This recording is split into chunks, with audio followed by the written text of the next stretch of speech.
The first punch never landed. That is the part people always have trouble believing. They expect me to say I froze, that I screamed, that I curled up and waited for it to be over. But that isn't what happened. 3 days after I said I do in a small barn outside Asheville, beneath strings of warm lights and in front of 60 people, my husband swung at my face. His name was Ethan, mine is Claire Whitmore. 3 days earlier, Ethan had been standing beside me in a dark suit, crying during his vows and holding my hands as if he couldn't believe he'd been lucky enough to find me. My father had cried too, my mother had cried. Everyone had told us how beautiful we looked together. Nobody saw what was coming, except maybe my father. My dad, Robert, had spent 24 years working as a corrections officer outside Knoxville. When I was 7, he started teaching me things in our backyard that most fathers taught their sons. How to fall without breaking something. How to get out when someone bigger was holding you down. How to use your hips instead of your fists. He never called it self-defense. He called it just in case.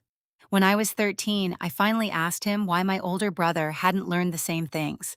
He looked at me for a moment and said, "Your brother is a boy walking through the world. You're a girl walking through it. Different world, same feet." I didn't understand him then. I understood him at 31. Ethan and I had met at a business conference in Charlotte. He sold industrial equipment and had the kind of personality people naturally gathered around. He remembered waiters' names. He planned dates weeks ahead. He texted me good morning every single day. My friends loved him. My father didn't. At Thanksgiving, after Ethan had gone home, Dad helped me wash dishes and quietly said, "He talks about himself like he's already won something. Pay attention to how he treats people who tell him no." I laughed and told him he was being overprotective. I thought I knew what I was doing. The wedding was small and beautiful. We received around $4,000 in cash and gifts, plus a $600 store gift card from my aunt. We had agreed during premarital counseling that major financial decisions would be made together. 3 days after the wedding, I went looking for that gift card. It was gone. So was about $1,100 in cash. I found Ethan standing in the kitchen, eating cereal. I asked him if he'd moved it. His expression changed instantly. "I used some of it," he said. "For the truck payment, I'll put it back." I stared at him. "You used our wedding money without telling me?" He put his spoon down. "It's our money, Claire." "Exactly. Our money. We agreed we'd decide together." He sighed. "Don't turn this into a thing." Something inside me finally snapped. "You don't get to decide things unilaterally and then tell me not to make it a thing." He crossed the kitchen faster than I'd ever seen him move. Then he swung. I didn't think, I didn't plan. My body simply remembered what my father had taught me. I turned, caught Ethan's wrist, and used his own momentum against him. He hit the kitchen floor hard, and when his ribs struck the corner of the cabinet, the sound that came from him made me realize our marriage had ended before it had even really begun. I stood there breathing hard, staring at him. Then I called 911. I thought that was the beginning of the nightmare. I was wrong. It was only the beginning of the truth. The police arrived within minutes. By then, Ethan was sitting against the kitchen cabinets, one hand pressed against his side. I was standing near the counter, still trying to understand what had just happened. 2 officers came inside. One of them was a woman named Sergeant Morales. She separated us immediately. Ethan told them he'd fallen. I told them the truth. He had swung first. I had stopped him. Sergeant Morales didn't rush to judgment. She asked me to explain everything from the beginning. Then she asked me to tell it again, slowly. "What happened immediately before he fell?" she asked. "He tried to hit me." "And you struck him?" "No." She looked at me carefully. I caught his wrist. He came forward, and I moved. She wrote something down. Then she asked if I was hurt. I said no. She nodded, but then said something I still remember. "That's not unusual. Sometimes the person who was attacked doesn't have visible injuries." Ethan was taken to urgent care. I stayed behind. My hands were shaking, but not because I was afraid. My entire body still felt like it was waiting for another attack. I didn't sleep that night. The next morning, I kept replaying the same few seconds in my head. His expression, his hand coming toward my face, my father's voice from 20 years earlier, just in case. 2 days later, I received a phone call that made everything even stranger. Ethan had filed for a restraining order against me. Against me. I sat in my car outside the courthouse, holding the paperwork in both hands. According to his version of events, I had attacked him without warning. He claimed I had become violent during an argument. I stared at the words until they blurred. He swung first, and somehow, I was the dangerous one. Then something happened that changed everything. A woman named Lena lived in the apartment directly below ours. We had barely spoken before the incident. We had exchanged polite greetings in the hallway, complained about the slow elevator once or twice, and that was about it. But her kitchen window faced the courtyard between our buildings, and in July, everyone kept their windows open. Lena had heard us arguing, not just the crash, not just the final seconds. She had heard Ethan's voice. She had heard him say, "Don't turn this into a thing." And apparently, those words sounded familiar. 6 weeks before our wedding, Lena had heard Ethan arguing with another woman in the courtyard. She hadn't known who the woman was. She assumed she might be a friend or relative. But she remembered Ethan saying almost exactly the same thing. "Don't turn this into a thing." When Lena learned about the restraining order, she contacted the police. She offered to give a statement. I hadn't asked her. She simply decided she couldn't stay silent. Then the police discovered something else. Ethan had been in another relationship shortly before meeting me. He had told me it ended 2 years earlier. It hadn't. The truth was much worse. The relationship had ended only weeks before we met, and that woman had filed a police report against him months before our wedding. The reason? Money. Money he had taken from an account they shared. For the first time, I realized my father had been right about something I hadn't wanted to hear. Ethan wasn't a man who had suddenly changed. Maybe this was who he'd always been. He had simply hidden it long enough to marry me, and now I had to prove it. Because the next hearing wasn't just about a piece of paper, it was about whether anyone would believe me, and Ethan was preparing to make sure they didn't. The hearing lasted less than an hour, but it felt like an entire year. Ethan arrived with an attorney and a carefully prepared story. According to him, I was unstable. According to him, I had become angry over money and attacked him. According to him, he had only tried to defend himself. I sat beside my attorney, Nadia Rahman, and listened. Every word made my stomach tighter. Then Nadia leaned toward me. "Don't react," she whispered. "We're going to let the evidence speak." That was something my father had taught me too. People could argue with what you said. They could question what you remembered. But paperwork was harder to argue with. Sergeant Morales had documented everything from the night of the attack. She had written down my statement, she had written down Ethan's first explanation, and there was something important in her report. Ethan had admitted that he had reached toward me during the argument. His story changed later.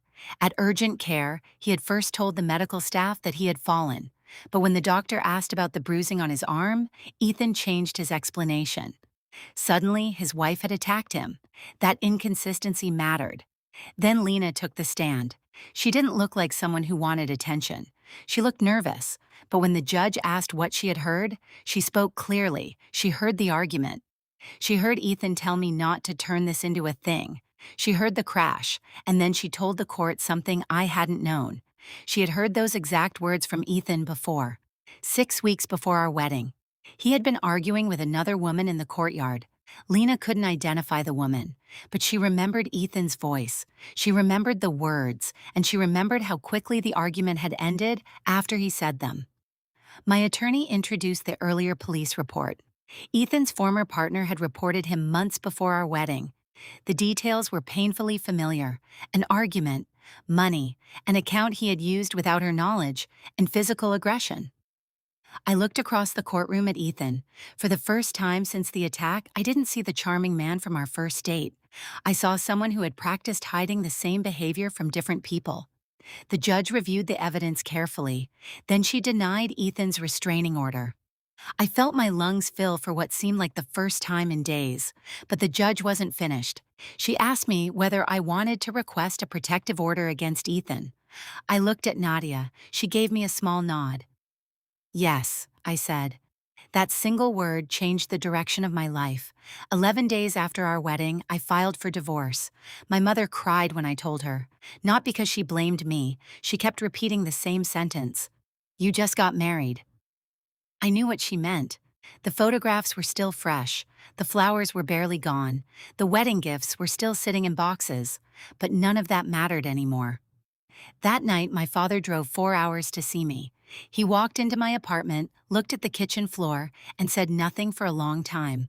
Then he placed both hands on the table.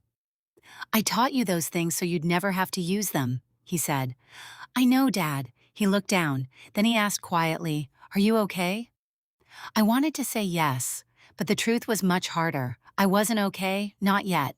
And the hardest part wasn't leaving Ethan. It was accepting that I had never truly known the man I had married. The divorce process began almost immediately. There was no dramatic courtroom confession, no moment when Ethan suddenly admitted everything. Real life rarely gives you that kind of ending. Instead, there were documents, statements, police reports, medical records, and timelines that told the truth more clearly than either of us could. Ethan still tried to make himself look like the victim, but every time his story changed, another piece of evidence contradicted him. My attorney, Nadia, kept reminding me that the goal wasn't revenge. The goal is distance, she told me, and documentation. You need a record of what happened. I slowly understood what she meant. I had wanted justice to feel like Ethan's suffering. Instead, justice looked like making sure he couldn't rewrite what happened. He eventually accepted a plea deal connected to the assault. There was no prison sentence. There were mandatory anger management classes, a fine, and restrictions that kept him away from me. At first, I was angry. It felt too small. After everything he had done, I wanted the consequences to match the fear he had put inside me. But Nadia reminded me that the record mattered. If he ever does this again, she said, there will already be a history. That helped, a little. The divorce itself took 6 months. By then, I had moved out of the apartment. I couldn't stay there. Every room carried a memory. The kitchen reminded me of the fight. The hallway reminded me of the man I thought I had married. Even the little guest room reminded me of the wedding money. So I found a smaller apartment across town. It wasn't beautiful, it wasn't big, but it was mine. The first night there, I sat on the floor because my furniture hadn't arrived yet. There were boxes everywhere. The apartment was completely silent. And strangely, that silence felt safe. For the first time in months, I could hear myself think. I kept asking myself the same question. How had I missed it? Ethan hadn't been cruel every day. That was what made everything so confusing. He had been thoughtful, funny, patient. He remembered little things about me. He planned dates. He made me feel chosen. That was why I kept searching through our 8 months together, looking for the exact moment when I should have known. But I couldn't find one. Maybe there wasn't one. Maybe some people don't reveal themselves until they believe they no longer have to impress you. And Han had spent 8 months showing me who he wanted me to believe he was. Then, 3 days after the wedding, he showed me who he really was. And I finally understood something important. Missing the warning signs didn't make me responsible for what he did. I hadn't caused his anger, I hadn't caused his violence, and I certainly hadn't deserved it.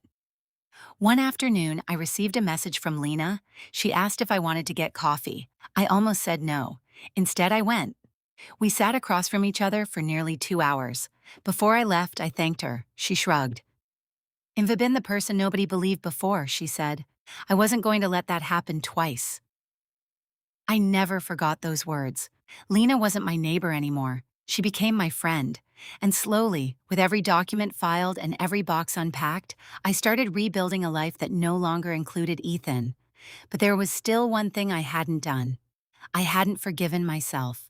And that turned out to be the hardest part of all. Months passed. The divorce was almost finished, but I was still trying to understand what had happened to me. People sometimes think leaving is the hardest part. For me, it wasn't. The hardest part was waking up every morning and realizing I had trusted the wrong person. I kept thinking about the wedding, the photographs, the vows, the way Ethan had looked at me when he promised to protect me. I wondered whether any of it had been real. My father told me to stop asking myself that question. You don't need to figure out what was real to him, he said. You only need to know what was real to you. I carried those words with me. One weekend, I went through the last boxes from the old apartment. At the bottom of one box was the receipt for the wedding gift card, the $600 gift card Ethan had taken. I stared at it for a long time, then I laughed. Not because anything was funny, because I suddenly realized how much my life had changed over something that had once seemed so small. A gift card, some cash, one argument, one punch that never landed, and an entire marriage disappearing before I had even learned how to be a wife. When the divorce finally became official, I walked out of the courthouse alone. There were no cameras, no cheering crowd, no dramatic speech, just an ordinary afternoon. I drove home and stopped at a store on the way. I bought the KitchenAid mixer I had originally wanted. It wasn't on sale anymore. I didn't care. I carried the box into my new apartment, placed it on the counter, and stood there looking at it. Mixer had once represented a stupid argument about money. Now it represented something completely different. It was mine.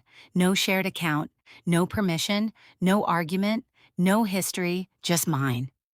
I opened the box and smiled. It was the first thing I had bought for myself that didn't remind me of Ethan. Slowly, life began feeling normal again. Lena and I became close friends. We started having coffee together. Sometimes we talk about what happened. Sometimes we talked about absolutely nothing. I preferred the second kind of conversation. I learned that healing wasn't a straight line. Some days I felt strong. Other days, a slammed door or a raised voice could send my heart racing. I stopped blaming myself for that. I also stopped believing that being careful meant being broken. Eventually, I started dating a guy. Very slow Laga. I didn't rush. I paid attention to how people treated waiters, how they reacted when plans changed, how they handled being told no, how they spoke about former partners, how they behaved when they were frustrated. My father had warned me years earlier to watch how Ethan treated people who told him no. I finally understood. The biggest warning signs aren't always dramatic.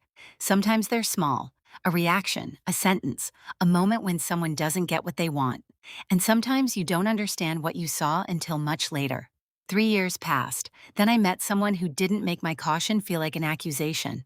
He never rushed me. He never demanded trust. He simply earned it. For the first time, I understood that safety didn't have to feel like something I was constantly checking for. It could simply exist. But before I could completely move forward, there was one last thing I needed to do. I needed to remember my father's lesson for what it really was. Not a lesson about fighting, a lesson about surviving. And that was when I finally understood why he had taught me all those things when I was 7 years old. My father had taught me how to fight. But that wasn't what he had really given me. He had given me the confidence to believe that I could survive something I never expected to face. For years, I thought his lessons were about strangers, a dangerous man in a parking lot, someone following me home, a situation I could see coming. I never imagined the person I'd need to protect myself from would be standing in my own kitchen. The man who had cried during our wedding vows, the man who had held my face and promised that I was safe with him. That was the hardest truth to accept. Sometimes danger doesn't look dangerous. Sometimes it looks charming. Sometimes it remembers your favorite coffee order. Sometimes it sends you good morning texts every day. Sometimes it asks your father for permission to marry you. And sometimes you don't see the truth until the moment they believe they no longer have to hide it. I eventually changed my name back to Whitmore, my father's name, the name I had carried before Ethan. It felt strange at first. Then it felt like breathing. I wasn't ashamed that my marriage had failed. I wasn't ashamed that I had trusted someone, and I wasn't ashamed that I had needed help. I had survived something I never should have experienced. That wasn't failure. That was survival. Years later, I could finally tell the story without feeling like I was reliving it. I could talk about the kitchen, the wedding, the restraining order, Lena, the courtroom, the divorce, and that first punch that never landed. But whenever I reached the end of the story, I always came back to the same sentence my father had told me when I was 13. Your brother is a boy walking through the world. You're a girl walking through it. Different world, same feet. Back then, I thought he was teaching me how to fight. Now I understand. He was teaching me that I had the right to stand, the right to protect myself, the right to leave, and the right to believe myself when someone tried to convince me that what happened wasn't real. I'm not telling this story because I think every woman needs to learn how to fight. I'm telling it because sometimes the most important thing you can learn is that you don't have to stay where you're unsafe. You don't have to wait for someone else to give you permission to leave. And you don't have to blame yourself because you didn't recognize the warning signs sooner. The people who truly love you may sometimes prepare you for things you hope you'll never face. My father spent 20 years teaching me something he prayed I'd never need. I needed it once, but that one moment changed everything. Today, I am married again, carefully, slowly, and to someone who has never treated my caution like an insult. He doesn't demand trust, he earns it, and that difference means everything. I still have the KitchenAid mixer. It's sitting on my counter in a home that feels completely mine. Every time I use it, I remember the woman I was. Then I remember the woman I became. Not because I fought back, not because I won in court, not because Ethan lost, but because I walked away. I chose myself. And sometimes surviving isn't about getting even with the person who hurt you. Sometimes surviving means building a life so peaceful that they no longer have any place in it. So if you're listening to my story and you're in a situation that doesn't feel right, please remember this. You don't have to wait until things become worse to take yourself seriously. You don't have to prove your pain to everyone before you protect yourself. And you don't have to be ashamed of choosing safety. My story started with a punch that never laded. But that wasn't the end of my story. It was the moment I finally understood what my father had been trying to teach me all along. Different world, same feet, and this time I knew exactly where I was going. If you enjoyed this story, don't forget to subscribe to the channel for more real-life inspired stories. If the story touched you or made you think, leave a comment below and tell us what you would have done in Claire's situation. And if you liked the video, give it a like and share it with someone who might need to hear this message.